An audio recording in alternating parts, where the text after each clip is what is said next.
especially Ethan. Ethan is like the little one. He's just like, it doesn't, whatever he's eating is the best of whatever that is that he's ever had. You know what I mean? Like, I'll make him a grilled cheese, like a regular. He's like, Mom, this is the best grilled cheese you've ever made. Like, and last week when I made him a grilled cheese, like, this is the best one you've ever had. Like, so whatever's happening in that moment, it's such a boost to one's ego. Yes, You're it just is like, very oh, fun thank you. cooking for him. Yeah, he's fun. On today's Harness the Power of Planning podcast, we have a rebroadcast of episode 34. As we like to say, planning makes everything easier, and that includes holiday leftovers. So we're going to talk about how you can be creative with your holiday leftovers so that you can still have delicious meals, but maybe not have the exact same meal you just had yesterday. All on the podcast, starting now. So we are, Natasha and I together are Beyond Your Wildest Dreams, and we're all about helping moms and caregivers prioritize themselves, save time, and accomplish your goals. And we do that through short read workbooks, which here's our bouquet of workbooks. You see they're all about 45 minutes to an hour to read. And you're not just going to read them, you're going to actually put pencil or pen to paper so that you can learn. And we also teach workshops. Our most popular workshop is called 3-2-1 Done, 3 Simple Strategies to Get Your To-Do List Done. So it's a workshop version of our best-selling book. And then we have our big life design class, which we'll talk about a little bit more later. But our big life design class is coming up in January 20th and 27th, 2024. And if you can't attend live virtual, because it's virtual, you do have access to the recorded videos. So, but we'll talk about that a little bit more.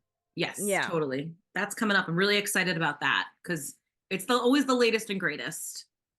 Yes, it's always fun. Natasha and I are lifelong learners. We, the Sorting Hat put us in Ravenclaw. We like to learn and we like to figure things out. And, we teach the course only once a year. And so we always learn things in between, and we think of ways to better explain what it is we're trying to share with people. And also, from our own experience, we learn ways to do things slightly differently that we find to be more effective. And we get so excited to share that with our alumni.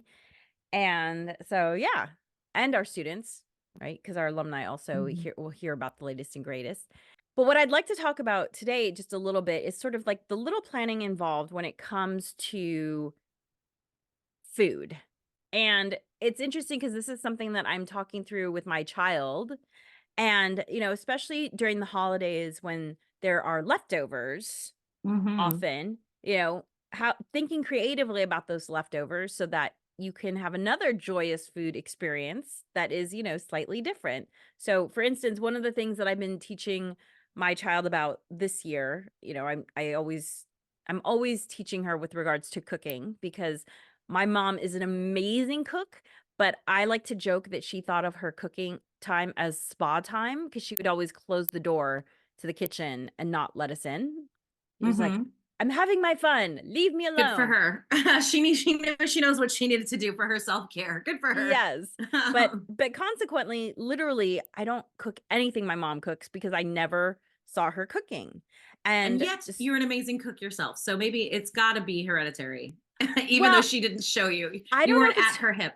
Here's what I think it is. I don't think it's hereditary. I think it's because her good cooking developed my palate. Yeah. And so when I went to college, you know how there's the freshman 15? I had the freshman -15. I was like, you want me to eat this? I don't understand. This is not good. Like, this is gross. Yeah. So I had to learn to cook because I was a picky eater in terms of, right. The other night I went out to a restaurant and the server asked, are there any food allergies? And I said, I am allergic to bad food. And so that is my food allergy. And when you're allergic to bad food, you have to learn to cook. Right? Yes, agreed. So you're like, out of necessity. Out of necessity. So one of the things that when I used to teach cooking classes, and one of the things I wanted to teach to my daughter is how to think of a meal beyond the initial meal, because often there are leftovers. And some people even cook large enough specifically so there are leftovers. Oh yeah, for sure. Yeah. So we like to do a roast chicken, twice a month or at least once a month.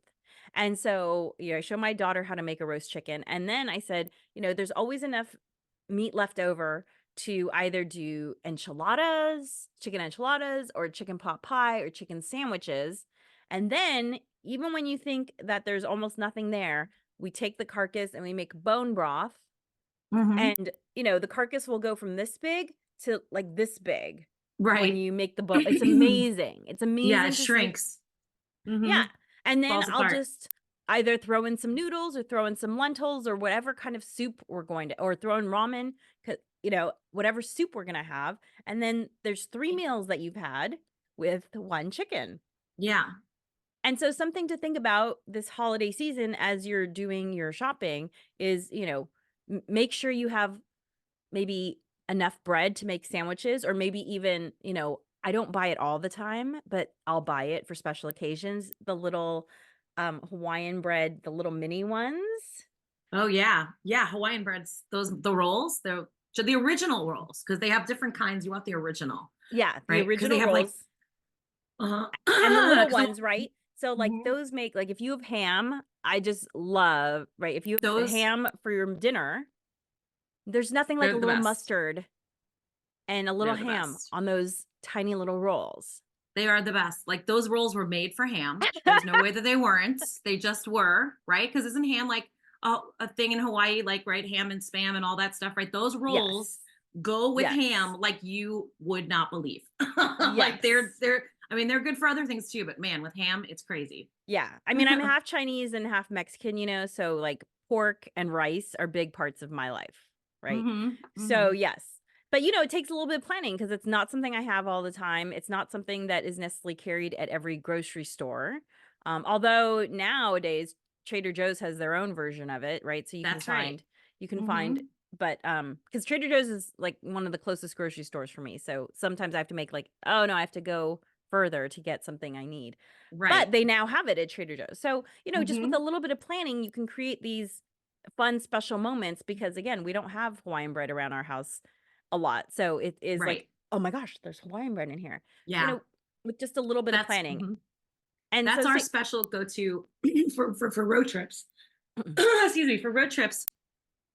I just make like a, I just cut the whole thing in half and make the whole thing into ham sandwiches and slice them up because they're tiny and they're little and you can just pull them out of the cooler bag like really yeah. quick. Like, so if we're traveling and somebody's hungry, like it's like a quick little, Yeah. so the kids know that we only really do that on road trips, but I call hammies. I'm like, who wants a hammy? Like, and well, now my one son is vegetarian, so that makes it a little more difficult. More for the rest of us. Right.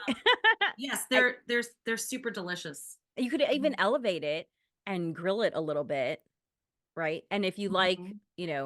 the croque monsieur, croque madame style, you could Oh add a little yeah, bit of cheese cheese. and Yep, grill for it. sure. So, another idea, right, is for if you're having poultry, so if you're having chicken or turkey for your holiday meal, I love a little sandwich on a baguette. So, Mhm. keep baguette around again with the poultry and then, a good mayonnaise, which, by the way, Trader Joe's has an amazing Dijon garlic aioli Oh, really? in a glass bottle. Oh, That is fantastic on poultry. In fact, I've been making a really great chicken salad with it, just cutting up some chicken, whipping I that just in used there. their. I just used. I just made an aioli last night with their. I thought you were going to say their organic mayonnaise. I thought you were going to talk about their organic mayonnaise, which is also pretty good for mayo. Like mayo's. It can be just vanilla, I suppose. But sometimes you come across a good one. It's not bad. It's not bad. But so the garlic aioli at Trader Joe's. Oh, yes. Well, this Very one is nice. mustard aioli mix. So Oh, it's mustard. Oh, awesome. That sounds delicious. yes, Yay. so Oh, that sounds really good. so good on poultry, and then another really fun tip that just requires just a little bit of planning is, like, if you have too much stuffing left over, making stuffing muffins the next day, Mhm. right? Where you Those just are take great. stuffing, you add an egg, you add maybe a little cheese if you like cheese in there. You can make little muffins, or you can even make basically a stuffing bread pudding. It's a savory bread pudding, and, serve that as a dish. So there's fun ways to think about leftovers with just a little bit of planning that can make the leftovers as fun and special as the original meal. Yeah, let's stretch out the fun, right? Because all the Yeah. work that goes into that first meal, there's so much work that goes into it, right? Yes. Yeah, that you'd like it's really great to be able to like to stretch it out so that you can Yes. continue to enjoy it. And one other thing that I always do is my family were huge into popovers for holiday meals, and I'll be So making them great. So again good. Hmm. for our Christmas meal. I always make enough batter that we can have popovers the following morning Hmm. fresh. So I put the Hmm. batter aside. The next morning, I first thing I do is I turn on the oven to warm it up, and then everyone wakes up to the smell of popovers, which is just like, yeah. Yum. Can I stay at your house? I want to come stay at your house. My family can go back east and I'm going to stay at your house because that sounds amazing. I love Well, it. just to torture Natasha a little bit more, we did make, eggnog last night, so I was gonna ask you because you said you're gonna make it over the weekend. Did you make it on the weekend? Did You you? know what? I ended up not making it on the weekend. Mhm. Things were busier than expected, and so I ended up making it last night, I and was gonna ask you about the eggnog. I'm like, so tell me about the eggnog. it was delicious, and it's so easy. Look, I'll tell you all really quick right now. Literally, it's 6 yolks with half a cup of sugar, and you whip that together, and then you slowly bring to a simmer 2 cups of milk, 1 cup of cream, half a teaspoon to a teaspoon of fresh nutmeg, depending on how much you like nutmeg, because I love it, and then a pinch of salt. Okay. You bring that to a slight simmer, and then you have to temper the egg yolks, which means you add the hot milk to the egg yolks as you're whisking, just like a quarter cup at a time. Otherwise, the egg yolks will curdle and it'll still Mhm. taste delicious. It will just look kind of gross. So Yeah, if right. you, You don't want you don't want a curdled looking eggnog. yeah, it Gross. Yeah. tastes great, but, you have to keep whipping and you add the hot milk slowly, and then once it's all added, you put it back into the pot and you warm it a little bit until it thickens a little bit.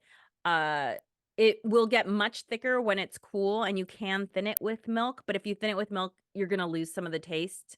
So, just we actually like to just have it warm right away because it's nice and Hmm. thin and it has that full flavor, and Yes. Yes.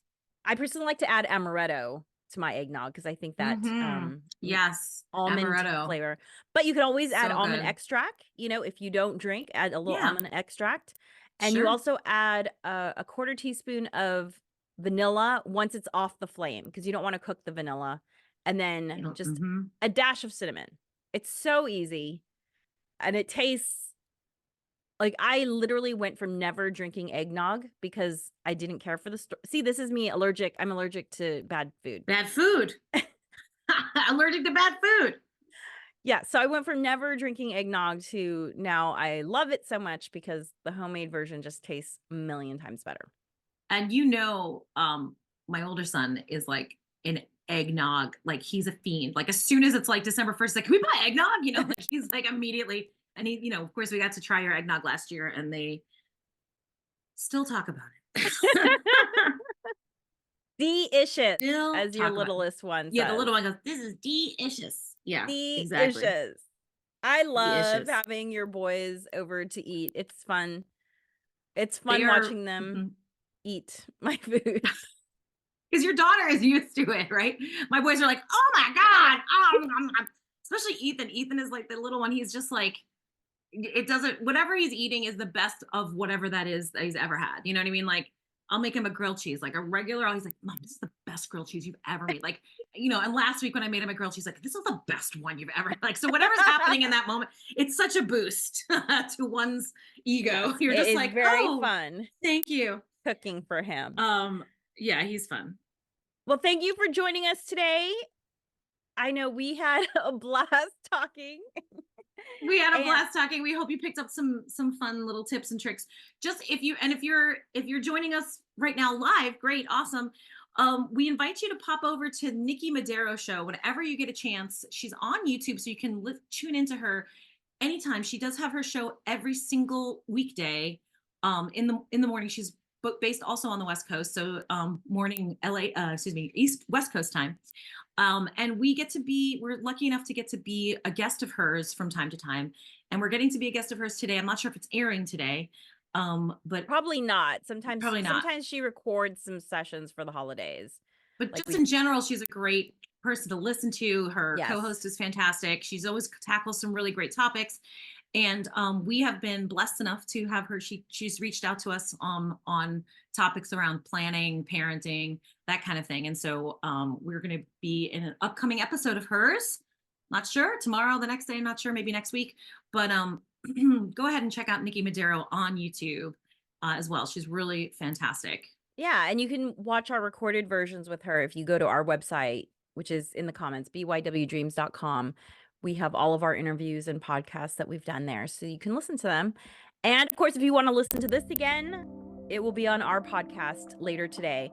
And one last thing, we will see you here next Thursday, our usual time, 9:30 Pacific, 12:30 Eastern. And if you're watching the recording, feel free to comment. We do look back at the comments and answer them if there's a question. So we'd love to hear from you. Bye. Have a great day. Dream wild, wild dreamers. Thanks for joining us for the Harness the Power of Planning podcast. Be sure to like and subscribe wherever you listen.